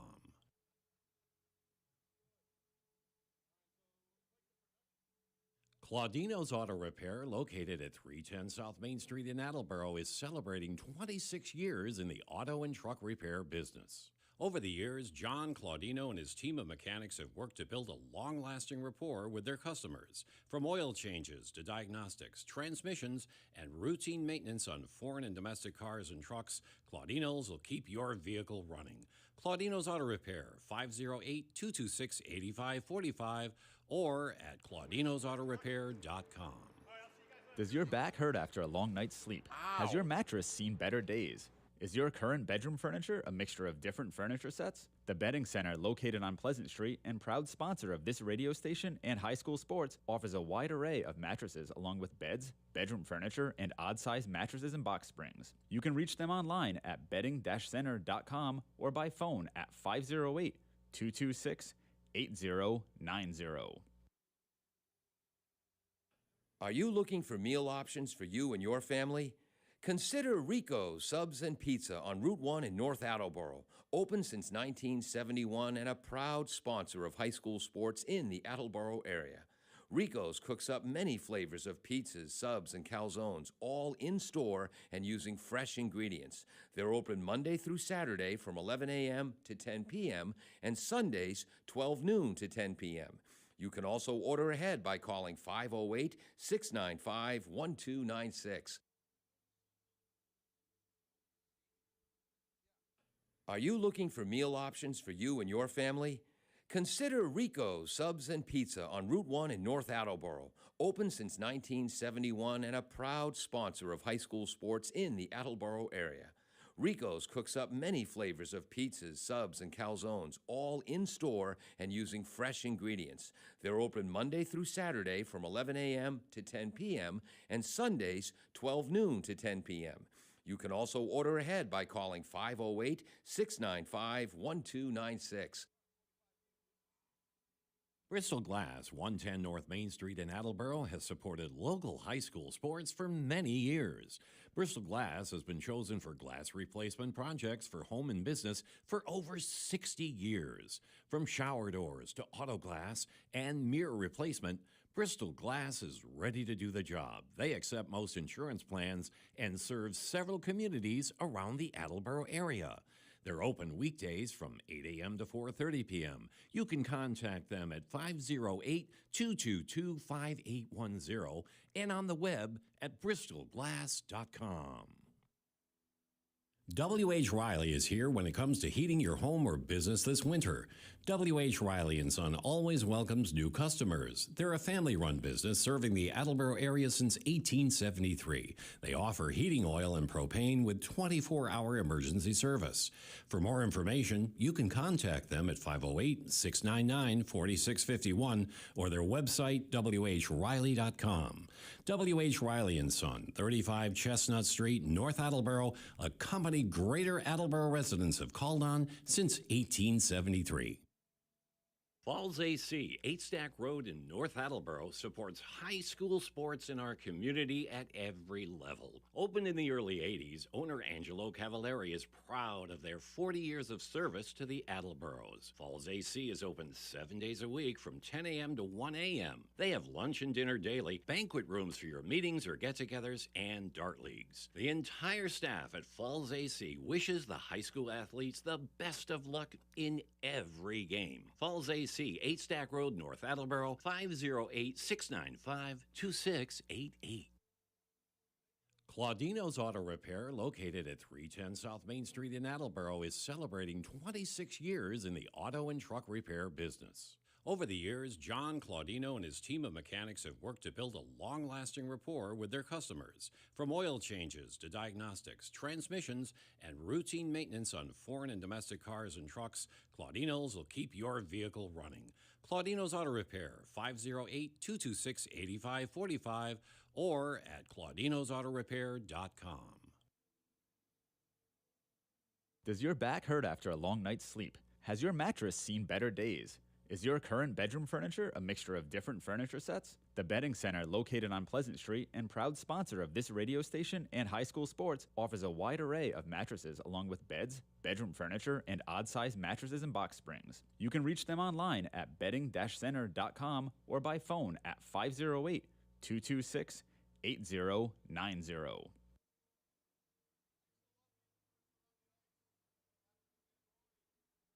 Ryan & Sons Family Sports is a 3-generation family business that first opened their doors way back in 1949.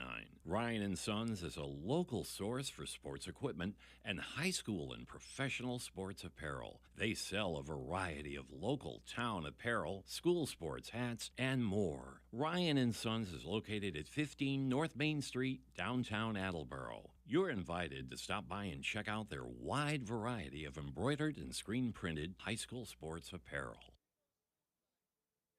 Village Auto Sales, a family-run auto dealership, has been serving the Attleboro area for over 20 years. They have a large selection of cars and trucks for sale with an inventory that changes weekly. You can visit their website, villageautomA.com, to review a selection of featured vehicles or search for vehicles by make, body style, or price. Village Auto Sales, located at 1076 Pleasant Street on the Attleboro-Norton line.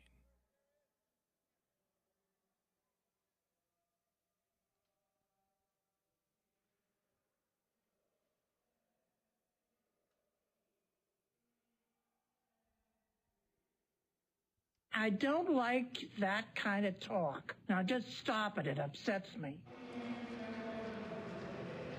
Welcome back to AACS 15 Sports. I'm Paul Healy along with Kevin. That's going to leave a mark. Callahan. Austin Ricketts with a big smile on his face is on camera. Dave Angel will be editing this broadcast later. Peter Bray running our graphics. And Jim Jones is the engineer in charge. 6-1 Stoughton as we get ready for third period action. Yeah, there could be a potential little human interest story going on for Stoughton. I'm just speculating. We haven't seen anything yet, but Dmitro Yakovenko, a junior goalie, moved here from the Ukraine, wearing number 1, could be playing net. He's putting the goal back. Yeah. But number 35, Sean McGowan, also has the equipment on. We'll see. We'll see who's playing net here. Coach Dan Mark mentioned that he may try to get Yakovenko some playing time if possible. And we do know it looks like Horton's still in net for Attleboro, as we do know that Jacob Westwater had been sick with a bit of the stomach bug, returned back to school, but just hasn't practiced yet. So tough to throw him into a game. when you haven't had a chance to build up the strength yet. And if it was a stomach bug, no specifics, please. Yes, let's go into great detail. And it looks like Sean McGowan, the junior starting goaltender, will at least start this period in net. And it's going to be the first line of Sean Farley at center, Colby Strunk at left wing, and Charlie Caputo at right wing. Strunk has a hat trick tonight. Other goals scored by Sean Farley, Charlie Caputo. So their first line has 5 of the 6 goals. The only goal they didn't score was their first, which was a bank shot down low off of Horton's pads. That was scored by Brendan Tuig.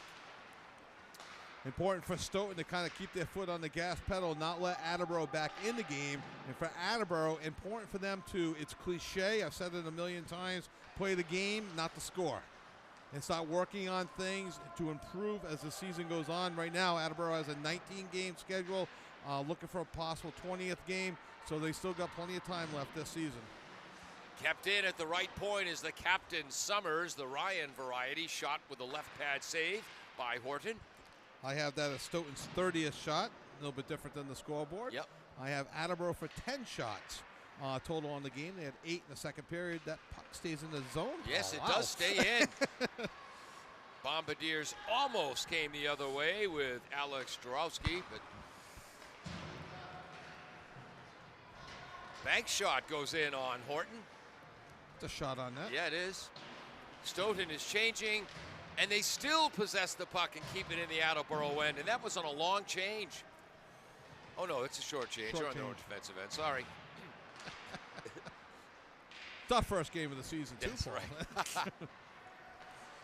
Approaching 13 and a half minutes to go in the opening game for the Bombardiers. That puck coasts all the way to Sean McGowan. He covers it up, face off to his left. And under the definition of if it's a shot on net or not, if the goalie wasn't there, would the puck have gone in the net? That Answer is yes. That's a shot on net.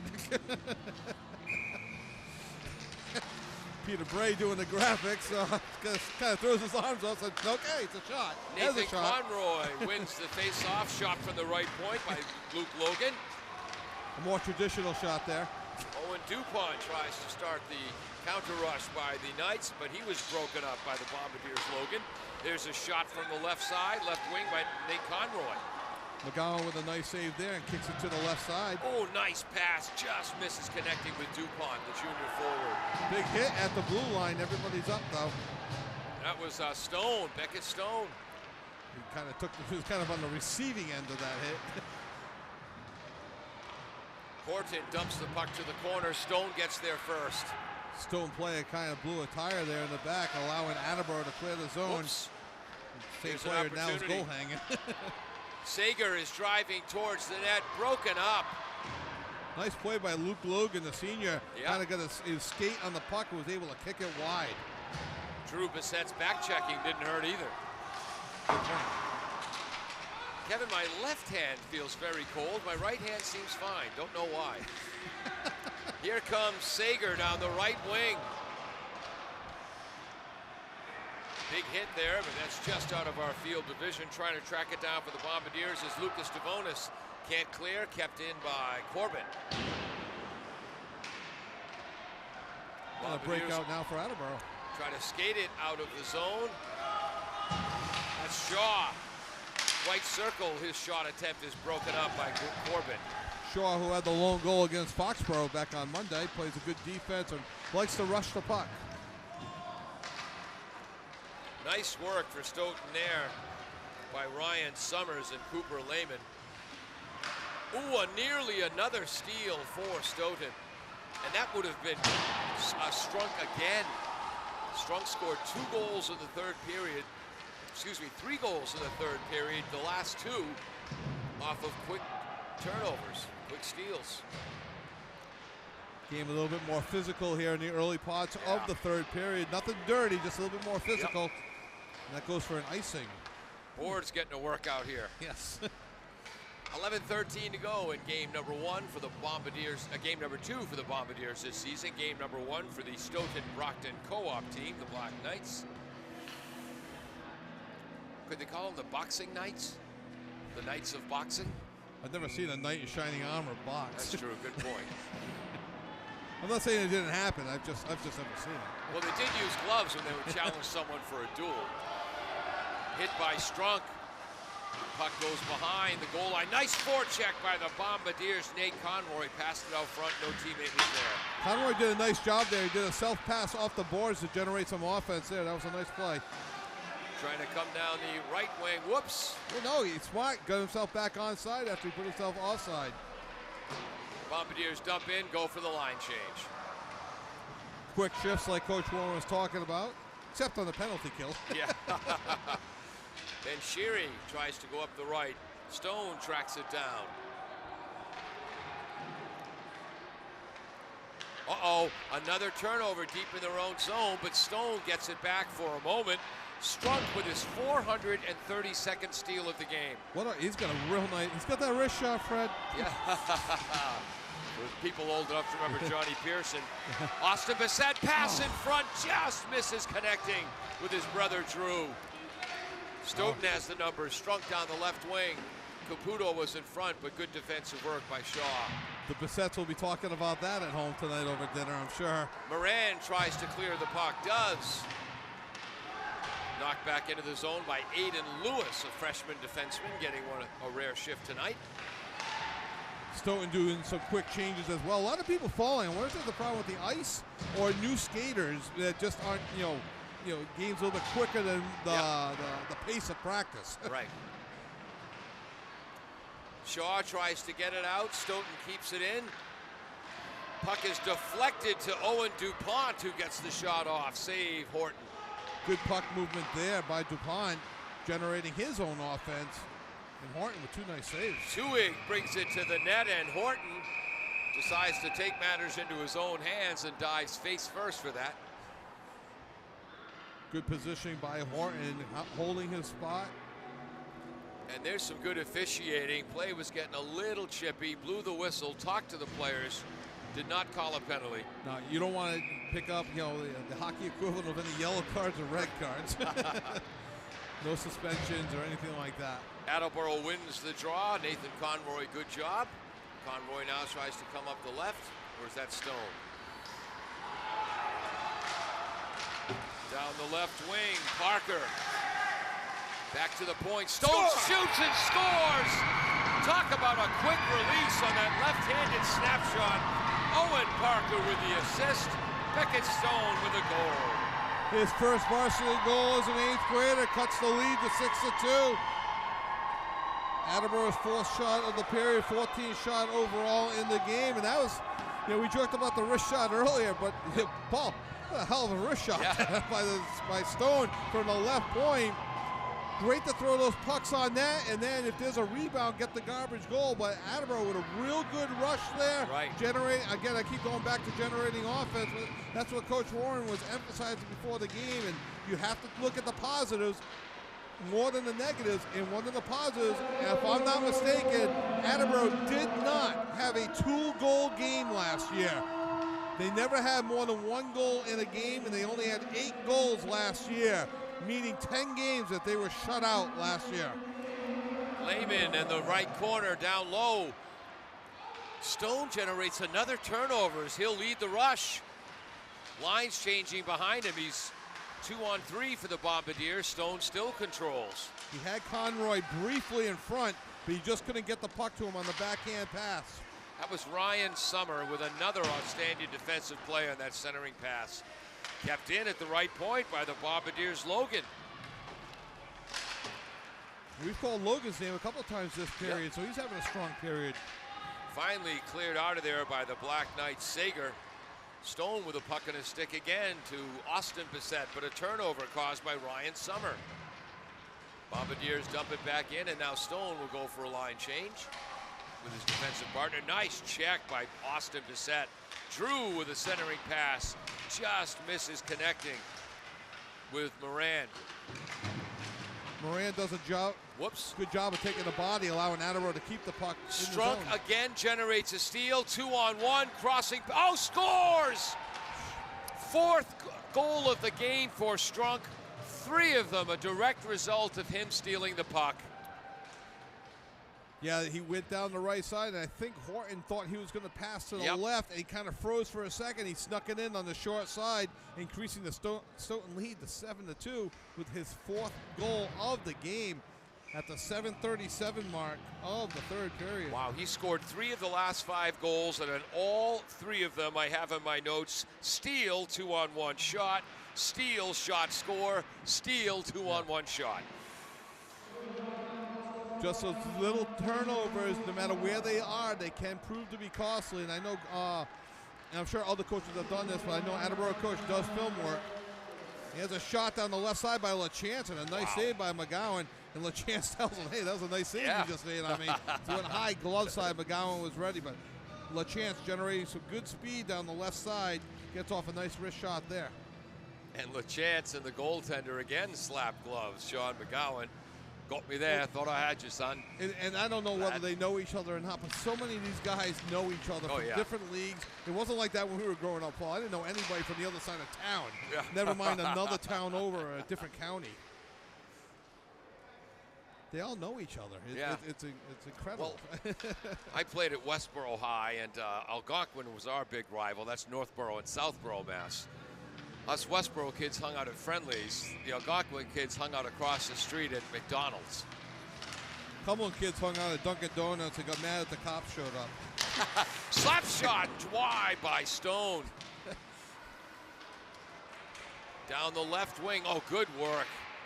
That was nearly another breakout. Nice work by the Bombardiers, Logan. Icing. 6:33 to go in the game. 7-2 Black Knights. Shots on Attleboro out shooting Stoughton this period, 5-4. 14 total shots for Attleboro, 33 for Peter Stoughton. Bray agrees on graphics. All right. This will be Attleboro's first line. Nathan Conroy wins the draw because his teammates bail him out. Jarowski tries to, kept in at the right point. Glove save by Horton off the stick of Ben Sheary. Shot from the left side by Will Corvino, not on goal. Horton dove for the puck, missed. Luckily, the Attleboro players were there to clear the puck away from him. Nice work by Conroy. Yeah, nice stick work there. Yeah. Dumps it in. Sheary will go the other way.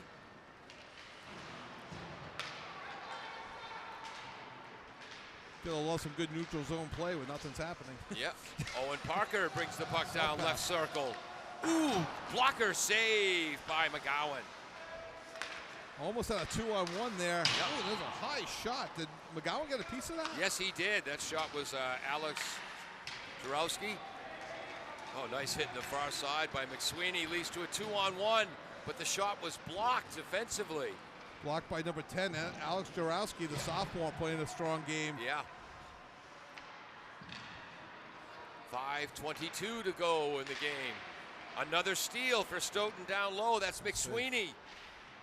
Forced behind the net. I think the Bombardiers are going to be doing some puck possession drills in practice, Kevin. Don't want to be turning the puck over. Yeah. Here comes Parker, the third Parker to play for the Bombardiers. Forced behind the net by Aiden Lewis. I think all 3 have been captains, too. Oh, wow. I think. I'll double check that. Oof. And a line change for Stoughton as they're doing quick changes as well, as is Attleboro as they change it up again. Stone, whoops. Swing and a miss. Yeah, swing and a miss. Up the right wing, Sean Farley. Cross ice pass, just misses connecting with Caputo. Oh, it tipped into the bench? Yes, it did. 4:30 to go. So the face-off will be outside the zone. Looks like they're going to center ice for the face-off. By the way, Kevin, the cold in my right fingers is now catching up with my left hand. Oh, yeah, I was curious. I meant to ask you about it. No, you didn't. It's important to keep the body in balance, Kevin. Keep that in mind. Nice back check by LaChance, but getting it back was Sean Offside? Farley offside. We really haven't seen too many offside calls. No. tonight. His teammate David Monahan couldn't quite get back in time. 4:19 to go, 7-2 Stoughton. Each team with a goal this period. My wife just asked me if I could pick up the pizza on the way home. Now that she's listening, I guess I'll say yes. LaChance with a backhand just wide. I think that was more of a pass to Flynn. Flynn collects the puck on the left half boards. Nice stick check by 17, Monahan. All right, so a mistake for Monahan, then a nice defensive play by Monahan. There he is again. Yeah, Stoughton has been all over the ice tonight. And Caputo wills himself to the puck between two Bombardiers. We've seen that a couple of times tonight out of Caputo and Stoughton in general. Stoughton, a very fundamentally sound team, generated over 40 shots on net tonight, or close to it. McGowan's played well in net when called upon. Yes, and from what I've read about Coach Dan Mark. Shot on net, and they saved by McGowan. But Dan Mark, I'm not sure if you should call him a coach-teacher or a teacher-coach, because he excels at teaching the fundamentals of the game. And the players for Stoughton, we've seen different skill sets, but they all play in a similar style. Very similar style. Face-off win by number 19, Tuig. Both teams playing a clean physical game, too. Yep. Right point. Wrist shot, knocked aside by McGowan off the stick of Devonis. Nice hustle there by the Bombardiers' Noah Silva. Silva staying on the puck behind the net as he battles with Corvino. Good persistence there by Silva. Yep. Lucas Devonis tried to hand pass it to himself to keep it in the zone. That play ruled offside with 2:48 to go in the game. 7-2 Stoughton leads in the third period. Maybe I'm doing too much comparison to last year, Paul, but I'm seeing more positives out of Attleboro this year. Again, they didn't have a game where they scored more than one goal last year, and they didn't score their first goal until over halfway through the season. And they have, 3 in 2 games so far this year. Was that the Sean Wallace length of the ice rush against It wasn't North? Wallace. It was Dylan Wallace from a long time ago. I'm forgetting Sean, or was it LaChance that scored the first goal last year? It was a defenseman who could really skate. Yeah. Also played lacrosse. He went end to end. Yes. Shouldn't remember every single goal that they scored. I know. There's a chance pursuing that puck. Stone is trying to beat Lehman to the spot, and he does. We count down towards 2 minutes to go in the game. Stoughton leading 7-2. Kept in by number 6, Corbett. Boy, number 6 was not listed in the starting lineup for any of the 3 lines or defensive pairs. He's had a lot of ice time tonight and has played well. Coach Mark, rotating players in and rewarding players that have played well with good playing time. And I think we get a penalty, just our 4th penalty of the game if we're getting one. Referee talking to the clock people. First goal of the game came 7 minutes and 24 seconds in, as Brendan Tuig, their second line center, banked the puck in off the goaltender Horton's pads. And since then, it's been this dynamite first line for Stoughton. They have dominated. Colby Strunk with 4 goals tonight. The last 3 of those off turnovers he himself generated. Captain Sean Farley with a goal tonight. McSweeney with an assist, and Cooper Lehman with a goal. Lehman's the 3rd line right wing.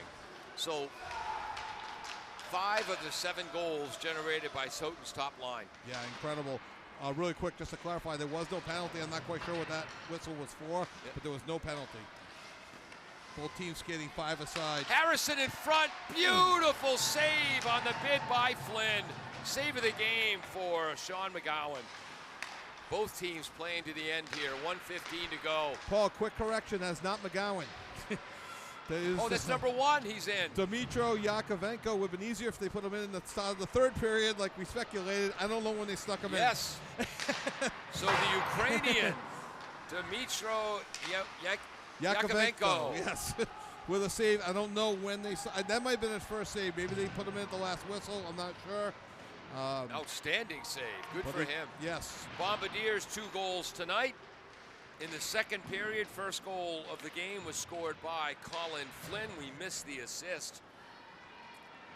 And then in the third period, on a beautiful pass from Alex Jarowski, Finding the net was freshman Beckett Stone on a lightning-quick wrist shot from the point. Yeah, we've seen some good wrist shots. Matter of fact, I was reading an article about almost like the death of the slap shot. Yeah. Nice defensive work again by Ryan Summers, denying the bid by Owen Parker. Both teams playing hard right to the very end as we tick towards 10 seconds to go in the game. Kept in. Ooh, there's a final hit by Strunk. Completing his game. Yeah. That'll just about do it. Improvement for the Bombardiers under first-year coach Gary Warren, but obviously work to do. The enthusiasm of the Bombardiers was admirable. Their intensity, their skating. They're going to be doing some puck possession drills, Kevin. Puck possession turnovers, what hurt them in this game. Overall, the shots on net read on the board 40-60. I disagree. I had 35-20. Obviously, I'm unofficial. Yep. Peter Bray keeping up with the shots as well. Tough to keep up with all of them. Hopefully we're close. Yep. We're close enough anyway. Does a great job on the graphics. But good intensity, 2 goals. I'm approaching this Attleboro season as you're starting a brand new team. When you have 5 8th graders, Yeah. you are starting a brand new team, and you have some upperclassmen that are coming back. Attleboro parents, if you're listening, please pack your patience with this team. Please look at the positives. The wins are going to be hard, but they're going to come. There's Coach Warren's the right man for the job. He's going to have these guys playing hard. Yep. And again, 2 goals where they didn't have 2 goals in a game all year last year. And there it is. I'm Paul Healy. He's Kevin Callahan. Austin Ricketts on camera. Dave Angel will be editing this later. Peter Bray on graphics. Jim Jones, the engineer in charge. Thanks to the most important part of the equation, you, the fans, for joining us tonight on AACS 15 Sports. Ryan and Sons Family Sports is a 3-generation family business that first opened their doors way back in 1949. Ryan and Sons is a local source for sports equipment and high school and professional sports apparel. They sell a variety of local town apparel, school sports hats, and more. Ryan and Sons is located at 15 North Main Street, downtown Attleboro. You're invited to stop by and check out their wide variety of embroidered and screen-printed high school sports apparel.